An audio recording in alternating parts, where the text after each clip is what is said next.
Bienvenue sur le podcast du site maghrebemergent.com, le média indépendant et apolitique qui reprend toute l'actualité du Maghreb au quotidien. Je suis votre journaliste et animateur pour cette discussion. Nous accueillons aujourd'hui notre spécialiste. On va analyser ensemble une information qui a fait pas mal de bruit ces derniers temps. Bonjour. Il s'agit de l'annonce par Transavia de tarifs, disons, très bas pour les vols entre la France et l'Algérie. On parle de billets à partir de 51 €. Alors, qu'est-ce que ça veut dire concrètement? Justement, ce chiffre 51 € pour un aller simple vers Alger, c'est ça qui accroche l'œil tout de suite. Comment est-ce qu'on doit interpréter ça de la part de Transavia, une compagnie low-cost bien connue? Simple coût marketing ou il y a autre chose derrière? C'est clairement une approche tarifaire très agressive, oui, le mot est juste. Ce prix d'appel 51 €, il rend la destination Algérie beaucoup plus accessible, c'est certain. Accessible pour qui, par exemple? Pour plein de monde, en fait. Que ce soit pour les visites familiales, un retour au pays pour les vacances, ou même, pourquoi pas, pour du tourisme, comme le mentionne l'article. C'est vraiment l'application typique du modèle low cost. On met un prix très attractif en avant pour remplir les avions, quoi, stimuler la demande. D'accord. Et j'ai vu que ça ne concernait pas seulement une seule ligne, type Paris-Alger. Ah non, justement, et c'est un point important, l'offre, elle couvre plusieurs villes en France. L'article cite Marseille, Toulouse, Montpellier, Lyon et Nantes. Ah oui, quand même. Et côté algérien, ce n'est pas juste Alger. Il y a aussi Béjaïa, Annaba, Sétif, Biskra, Oran, Constantine et Tlemcen.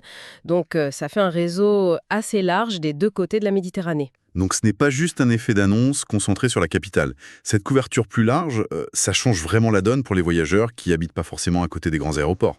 Exactement. Ça multiplie les options, ça donne plus de flexibilité.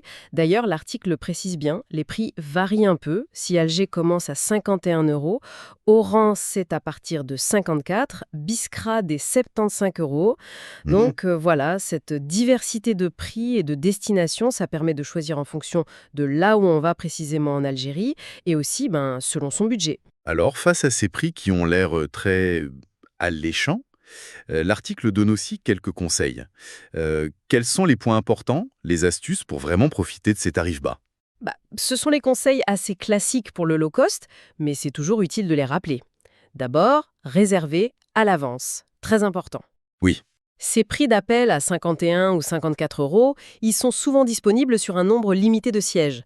Donc, les premiers arrivés sont les premiers services, quoi. logique. Ensuite, comparer. Comparer les dates, bien sûr, mais aussi les villes de départ et d'arrivée. Parfois, partir de Lyon peut être moins cher que de Marseille pour aller à Oran, ou l'inverse. Faut regarder. D'accord. Et il y a ce point, souvent un peu sensible avec le low cost, les fameux frais supplémentaires. Qu'est-ce qu'il en est ici, notamment pour les bagagers? Ah oui, le bagage en soute, c'est le cœur du modèle low cost et l'article le mentionne bien.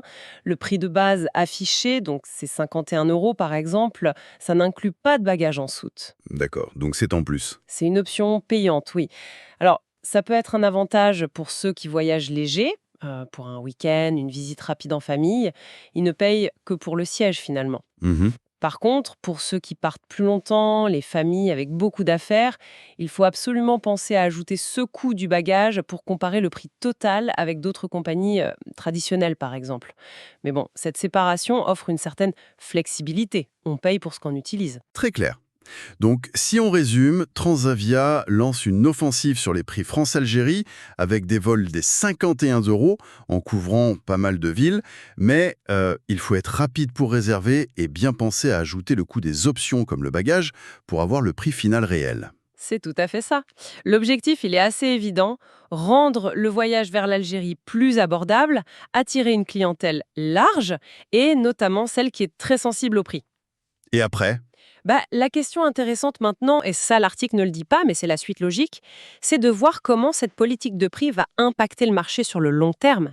Est-ce que ça va changer les habitudes des voyageurs? Comment les autres compagnies vont réagir sur ces lignes qui sont quand même très demandées? Oui, une dynamique à suivre dans les prochains mois, c'est sûr. Merci beaucoup pour cet éclairage précis. Avec plaisir. Merci pour votre écoute et retrouvez plus d'actualités sur maghrebemergent.com.